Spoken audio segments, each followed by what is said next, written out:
अस्सलाम वालेकुम क्लास। आज का हमारा टॉपिक है atomic size and atomic radius.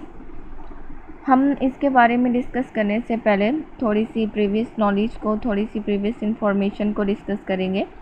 जैसे कि हमें पता होना चाहिए कि एटम क्या होता है, या एटम जो है वो किन किन चीज़ों को कंटेन करता है, किन किन पार्टिकल्स पर मुश्तमिल होता है। एटम को अगर हम बात करते हैं, एटम के बारे में हमने पहले भी अच्छे से डिस्कस किया हुआ है। उसके स्ट्रक्चर या उसके पार्टिकल्स के बारे में काफ़ी डिटेल से हमने डिस्कस किया है। लेकिन जो आज हम टॉपिक पढ़ने जा रहे हैं, तो वो जो प्रीवियस नॉलेज है या प्रीवियस इंफॉर्मेशन है, वो भी आपके जहन में होनी चाहिए कि हमारे पास जो है वो एटम जो है वो एक स्मॉलेस्ट पार्टिकल है, जो कि आगे फर्दर सब एटॉमिक पार्टिकल को कंटेन करता है, जैसे कि इलेक्ट्रॉन, प्रोटॉन एंड न्यूट्रॉन। जब हम इसकी स्ट्रक्चर की बात करते हैं तो हम इसके शेल को भी काफ़ी डिटेल से डिस्कस करते हैं। तो ये सारी चीज़ें आपके जहन में होनी चाहिए। आज हम एटॉमिक साइज़ या एटॉमिक रेडियस को डिस्कस करते हैं। एटॉमिक साइज़ मतलब एटम का साइज़, कि हम एटम का साइज़ अगर कंसीडर करें तो कैसे फाइंड आउट कर सकते हैं, या कितना हो सकता है, या एटम का जो रेडियस है वो कितना हो सकता है। एटम का रेडियस हम इसलिए फाइंड आउट कर रहे हैं क्योंकि अगर हम एटम को सर्कुलर फॉर्म में कंसीडर करते हैं तो सर्कुलर चीज़ों का रेडियस भी फाइंड आउट किया जाता है। तो इस वजह से हम एटम का साइज़ या एटॉमिक रेडियस, एटम का रेडियस जो है वो फाइंड आउट करते हैं। अब एटम जो है वो एक स्मॉलेस्ट पार्टिकल है, बहुत ही छोटा पार्टिकल है, जिसका साइज़ जो है हम आसानी से फाइंड आउट नहीं कर सकते, बस सिर्फ़ और सिर्फ अंदाज़ा ही लगा सकते हैं। यानी एक एटम, सिंगल एटम अगर हमारे पास प्रेजेंट है, हम उसके साथ डील नहीं कर सकते। अगर हम उसको एनर्जी वगैरह प्रोवाइड करते हैं, उसका साइज़ फाइंड आउट करने की कोशिश करते हैं, तो एटम की स्ट्रक्चर जो है वो डिस्टर्ब हो सकती है। तो इसलिए हमारे पास एक तरीक़ाकार जो है वो दिया गया कि हम एटम की स्ट्रक्चर को या एटम के साइज़ को फाइंड आउट कर सकें। तो एटम के साइज़ को फाइंड आउट करते हैं, इसके लिए हमारे पास एक डेफिनेशन है। डेफिनेशन कुछ इस तरह से है: half of the distance between the nuclei of two bonded atom. कि अगर हमारे पास यहाँ दो बॉन्डेड एटम हो, यहाँ एक कंडीशन दी गई है डेफिनेशन के अंदर कि हमारे पास बॉन्डेड एटम होने चाहिए, एक सिंगल एटम का हम साइज़ फाइंड आउट नहीं कर सकते। तो दो बॉन्डेड एटम है, यानी उनके दरमियान बॉन्ड बना हुआ है, यानी वो एक दूसरे के साथ लिंक है, और हमने फाइंड आउट करना है उनके दरमियान डिस्टेंस। और वो डिस्टेंस कहाँ से कहाँ तक होना चाहिए, दोनों की न्यूक्लियस के दरमियान। जैसे कि एक डायग्राम शो की गई है आपको कि यहाँ हमारे पास दो एटम हैं, दो एटम कंसीडर किए गए हैं, कोई भी हो सकते हैं। तो यहाँ हमारे पास इनके दरमियान डिस्टेंस जो है, न्यूक्लियस के दरमियान जो डिस्टेंस है वो 154 पाइकोमीटर है। यहाँ हम साइज़ का जो यूनिट है, साइज़ के डिफरेंट यूनिट हो सकते हैं। यहाँ हम एटम के लिए पाइकोमीटर का लफ्ज़ इस्तेमाल करेंगे या पाइकोमीटर का यूनिट इस्तेमाल करेंगे साइज़ के लिए। तो यहाँ हमारे पास दो न्यूक्लियस के दरमियान जो डिस्टेंस है वो 154 पाइकोमीटर है। अगर हम इसको देखते हैं तो ये एक एटम का साइज़ बनता है। अगर हम एटॉमिक रेडियस की बात करते हैं तो इसी साइज़ का या इसी डिस्टेंस का हमने हाफ़ ले लेना है। हाफ़ जो है वो हमारे पास 77 पाइकोमीटर है। तो हमारे पास 154 जो है एक एटम का साइज़ होगा। एक एटम का साइज़ जो यहाँ बॉन्ड में मौजूद है या जिनके दरमियान बॉन्ड है, और उसका हाफ़ जो होगा वो हमारे पास इसका एटॉमिक रेडियस होगा। इसकी दूसरी कंडीशन ये है कि हमारे पास जो दोनों एटम हैं वो सेम होने चाहिए। कि अगर हमारे पास यहाँ हाइड्रोजन है तो साथ वाला भी हाइड्रोजन एटम होना चाहिए, अगर यहाँ कार्बन है तो साथ वाला भी कार्बन होना चाहिए। दो डिफरेंट के दरमियान हमने पॉसिबिलिटी कंसीडर नहीं कर सकते हैं, तो दोनों सेम एटम्स होने चाहिए। फिर आगे हम बात करते हैं, ये हो गया हमारे पास डेफिनीशन एटॉमिक साइज़ और एटॉमिक रेडियस की। फिर हम बात करते हैं आगे इनके ट्रेंड की। ट्रेंड से पहले थोड़ा सा 2 मिनट जी। तो एटॉमिक साइज़ क्या एक ट्रेंड है। ट्रेंड एटम से रिलेटेड जितनी भी चीज़ें हैं या पीरियोडिक टेबल के रिलेटेड जितनी भी चीज़ें हैं, हम उनका एक ट्रेंड डिस्कस करते हैं। तो एटॉमिक साइज़ का एक ट्रेंड है। ट्रेंड का मतलब है कि वो किस तरह से मूव करता है। जब हम उसको पीरियड में देखते हैं या ग्रुप में देखते हैं, मूव करने का मतलब है कि वो इंक्रीज़ होता है या डिक्रीज़ होता है, या वो उसमें कोई चेंजेस नहीं आती हैं। तो पहले हम देखेंगे, पीरियड में देखेंगे कि एटॉमिक साइज़ जो है वो इंक्रीज़ होता है, डिक्रीज़ होता है, या उसमें कोई चेंजेस आती भी हैं या वो सेम रहता है। तो पीरियड में जब हम देखते हैं तो कुछ प्रॉपर्टीज़ हैं, पीरियड के बारे में डिस्कस करते हैं। पीरियड हमें पता होना चाहिए पीरियोडिक टेबल में पीरियड से क्या मतलब है। पीरियड का मतलब है हमारे पास जो हॉरिजेंटल रोज हैं, यानी हम जब पीरियोडिक टेबल को लेफ़्ट टू राइट देखते हैं या लेफ़्ट टू राइट मूव करते हैं तो एक्चुअल में हम पीरियड की बात कर रहे होते हैं। तो पीरियड में बात करें तो एटॉमिक नंबर इंक्रीज़ होता है, एटॉमिक नंबर रेगुलरली इंक्रीज़ होता है। आपको याद होगा कि हमने पीरियड को अलहदा से एक पूरा डिस्कशन किया है, पूरा एक लेक्चर दिया है, उसमें हमने ये वाज़ह तौर पर बताया था कि पीरियड में एटॉमिक नंबर जो है वो रेगुलरली इंक्रीज़ होता है। जैसे कि अगर हमारे पास एक एलिमेंट का 1 है तो साथ वाले का 2 होगा, फिर हमारे पास 3 होगा, 4 होगा, 5, इसी तरह से वो रेगुलरली उनमें एटॉमिक नंबर जो है वो इंक्रीज़ होता जाता है। फिर हमारे पास जो है दूसरा पॉइंट जो है वो addition of more proton in nucleus. अगर हम बात करें एटॉमिक नंबर जो है वो प्रोटॉन पर डिपेंड करते हैं, या प्रोटॉन जो है वो एटॉमिक नंबर को शो करते हैं। लेकिन जब हम एक जनरल बात करते हैं या अपनी आसानी के लिए बात करते हैं तो एटॉमिक नंबर को इलेक्ट्रॉन के साथ कंपेयर करते हैं। तो एक्चुअल में जब हम एटॉमिक नंबर इंक्रीज़ करने की बात करते हैं तो इलेक्ट्रॉन इंक्रीज़ हो रहे हैं। इलेक्ट्रॉन और प्रोटॉन की तादाद किसी भी एटम के अंदर सेम होती है। एक नॉर्मल एटम या जिसके ऊपर कोई चार्ज नहीं है, न्यूट्रल एटम की बात करें तो प्रोटॉन और इलेक्ट्रॉन की तादाद सेम होती है। तो जब हम बात करें एटॉमिक नंबर इंक्रीज़ हो रहा है, यानी कि इलेक्ट्रॉन इंक्रीज़ हो रहे हैं। अगर इलेक्ट्रॉन इंक्रीज़ हो रहे हैं तो मतलब प्रोटॉन इंक्रीज़ हो रहे हैं। ये तीनों चीज़ें एक दूसरे के साथ रिलेट करते हैं। तो हम कहते हैं addition of more proton in the nucleus, क्योंकि प्रोटॉन की जो जगह है वो न्यूक्लियस के अंदर होती है। तो जैसे जैसे हम लेफ़्ट टू राइट यानी कि पीरियड में मूव करते हैं तो प्रोटॉन की तादाद में भी इजाफा होता है। ये सारी चीज़ें हम क्यों बात करते हैं या क्यों बात कर रहे हैं, मैं इसका एंड पर जिक्र करूँगी, पीरियड के एंड पर, कि इन सारी चीज़ों से एक्चुअल में हमने रिज़ल्ट क्या निकाला। फिर बात करते हैं सेम वैलेंस शेल की, कि लास्ट जो इलेक्ट्रॉनिक कॉन्फ़िगरेशन के लिए जो इलेक्ट्रॉन है, यानी कि वैलेंस शेल हम उसे कहते हैं जहाँ हमारी इलेक्ट्रॉनिक कॉन्फ़िगरेशन या इलेक्ट्रॉन जाकर ख़त्म हो जाते हैं। तो इन सब का जब हम पीरियड में एक सेम पीरियड में मूव करते हैं, एक सेम पीरियड मतलब अगर हम सेकंड पीरियड की बात करें तो उसमें मौजूद जितने भी एलिमेंट्स हैं, एटम हैं, उन सब का जो वैलेंस शेल होगा, मैं शेल की बात कर रही हूँ, सब शेल की नहीं, तो सबका जो वैलेंस शेल होगा वो क्या होगा, वो सेम होगा। ठीक है, जैसे कि नीचे मैंने एग्जांपल दी है, एक पीरियड मैंने शो किया है, lithium, beryllium, boron, carbon, nitrogen, oxygen, fluorine and neon. ये हमारे पास एक पीरियड को कंटेन करने ये हमारे पास एक पीरियड है जो इन एलिमेंट को कंटेन करता है, और इन सब का वैलेंस शेल एक ही है जो कि है एल, यानी इन सब की इलेक्ट्रॉनिक कॉन्फ़िगरेशन जो है वो एल शेल में ख़त्म होती है। तो पीरियड में ये भी बात होगी कि हमारे पास जो इलेक्ट्रॉनिक कॉन्फ़िगरेशन है वो वैलेंस शेल जो है वो सेम वैलेंस शेल में ख़त्म होती है। इसके बाद हम बात करते हैं increase in affective nuclear charge. जब हम पीरियड में मूव करते हैं तो अफेक्टिव न्यूक्लियर चार्ज जो है वो भी इंक्रीज़ होता है। अब ये अफेक्टिव न्यूक्लियर चार्ज क्या है? न्यूक्लियर चार्ज का मतलब होता है न्यूक्लियस की अपने इलेक्ट्रॉन्स के लिए अट्रैक्शन, कि वो कितना अफेक्ट करता है, ज़्यादा होता है या कम होता है।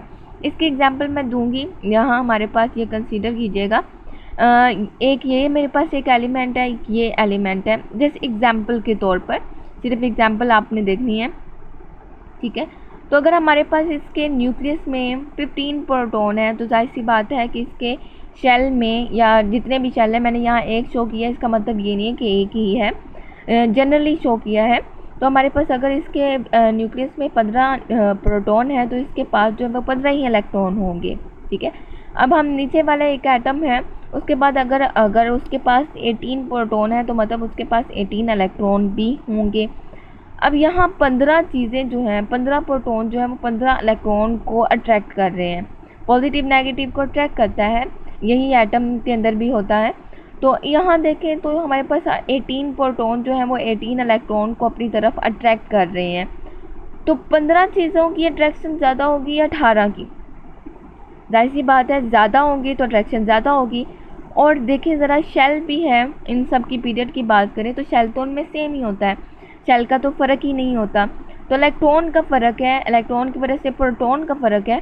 तो जितने ज़्यादा प्रोटॉन न्यूक्लियस में होंगे तो न्यूक्लियस की पावर या न्यूक्लियस की जो अट्रैक्शन है वो इलेक्ट्रॉन्स की तरफ भी ज़्यादा होगी, या अपने बाहर वाला जो एरिया यानी शेल वाला जो पोर्शन है उसके ऊपर जो है वो अट्रैक्शन ज़्यादा होती है। तो कहने का मतलब है जब हम लेफ़्ट टू राइट मूव करते हैं यानी पीरियड में मूव करते हैं, आप देख रहे हैं कि इसका एटॉमिक नंबर 3 है, फिर 4 है, फिर 5 है, 6, 7, रेगुलरली एटॉमिक नंबर इंक्रीज़ हो रहा है। ठीक है, तो प्रोटॉन की तादाद भी इंक्रीज़ होगी। प्रोटॉन की तादाद इंक्रीज़ हो रही है तो मतलब अफेक्टिव न्यूक्लियर चार्ज यानी कि न्यूक्लियस की अट्रैक्शन जो है वो इलेक्ट्रॉन के लिए ज़्यादा होती जा रही है, क्योंकि न्यूक्लियर चार्ज जो है वो प्रोटॉन पे डिपेंड कर रहा है। मेनली जो है वो न्यूक्लियस की पावर जो है या न्यूक्लियस की अट्रैक्शन जो है वो प्रोटॉन पर डिपेंड करती है, क्योंकि न्यूट्रॉन के ऊपर तो कोई चार्ज ही नहीं होता, तो वो हमारे पास वो न्यूक्लियर चार्ज भी इंक्रीज़ हो रहा है। अब इन सारी चीज़ों को पढ़ने का मकसद क्या था? एटॉमिक नंबर इंक्रीज़ हो रहा है, प्रोटॉन की एडिशन हो रही है और शेल भी सेम है सब में, और इसके अलावा न्यूक्लियर चार्ज भी हमारे पास इंक्रीज़ हो रहा है।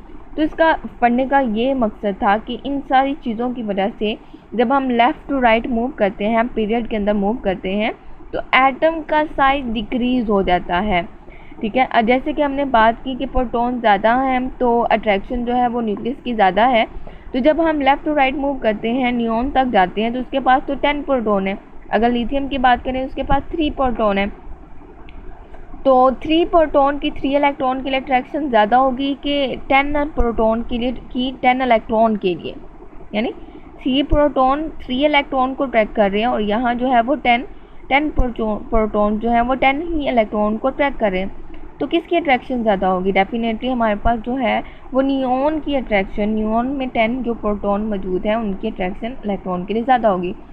इसके नतीजे में क्या होता है कि वो इलेक्ट्रॉन को, न्यूक्लियस जब इलेक्ट्रॉन को अपनी तरफ अट्रैक्ट कर रहा होता है तो शेल जो है वो थोड़ा सा न्यूक्लियस की तरफ खींचा चला जाता है या उसकी तरफ मूव कर जाता है, तो क्लोज हो जाता है, जिसकी वजह से एटम का साइज जो है वो क्या हो जाता है? डिक्रीज हो जाता है।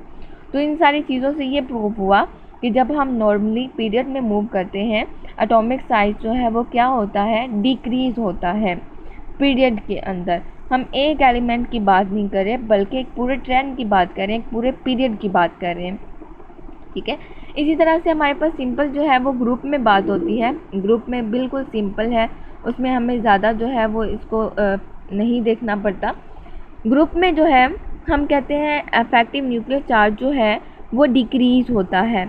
अब ये अफेक्टिव न्यूक्लियर चार्ज क्यों डिक्रीज़ हो रहा है? आप सोच रहे होंगे कि हमारे पास जब हम ग्रुप में मूव करते हैं वहाँ तो हमारे पास टॉप टू बॉटम जो है एटॉमिक नंबर बहुत ज़्यादा इंक्रीज़ हो रहा होता है। एक्चुअल में वो जो बहुत ज़्यादा इंक्रीज़ होना होता है उसकी वजह से एक और प्रॉब्लम आ जाती है या एक अफेक्ट शो होता है, वो ये कि हमारे पास बैलेंस शेल जो है वो सेम नहीं रहता। कहने का मतलब है कि अगर हमारे पास पहला एलिमेंट, ग्रुप जो है वो फ्रॉम टॉप टू बॉटम होते हैं, ऊपर से नीचे हम देखते हैं। ठीक है, अगर हमारे पास जो पहला एलिमेंट है ग्रुप में, अगर उसके पास जो है वो 2 शेल हैं, तो जो नीचे वाला होगा उसके पास 2 नहीं बल्कि 3 होंगे, उससे जो नीचे वाला होगा उसके पास 4 होंगे, इस तरह से उससे नीचे वाला जो होगा वो 5 होंगे। तो शेल की तादाद में जो है वो हमारे पास इजाफा होता जा रहा है और उनका वैलेंस शेल जाहिर सी बात है सेम भी नहीं रहेगा। इसका जो है वैलेंस शेल जो है वो सेकंड वाला होगा, इसका जो वैलेंस शेल होगा वो थर्ड वाला होगा और इसका जो वैलेंस शेल जो होगा वो फोर्थ वाला होगा। तो वैलेंस शेल भी सेम नहीं रहा और हमारे पास शेल की तादाद ज़्यादा होने की वजह से आप देख सकते हैं एक एटम का साइज़ कितना ज़्यादा होता जा रहा है। ठीक है, तो जब हम from top to bottom move करते हैं तो न्यूक्लियस की अट्रैक्शन भी है वो वैलेंस शेल तक, वैलेंस शेल के इलेक्ट्रॉन तक कम होती जाती है, क्योंकि अब जो इलेक्ट्रॉन उससे दूर होते जा रहे हैं तो इतनी आसानी से अपनी अट्रैक्शन शो नहीं कर पाता। तो न्यूक्लियस की अट्रैक्शन जो है वो भी कम हो जाती है अपने इलेक्ट्रॉन्स के लिए। मोस्टली जो है वो वैलेंस शेल के इलेक्ट्रॉन की हम बात करते हैं, तो वैलेंस शेल के इलेक्ट्रॉन की बात करें तो न्यूक्लियस की अट्रैक्शन बहुत ही कम है। यहाँ देखें ज़रा, यहाँ अगर हम इस एटम की बात करते हैं तो यहाँ न्यूक्लियस की अट्रैक्शन है थोड़ी सी, चलो है। यहाँ हम देखें तो वो वैलेंस शेल जो है वो दूर हो गया थोड़ा सा, यहाँ देखें वो और दूर हो गया है।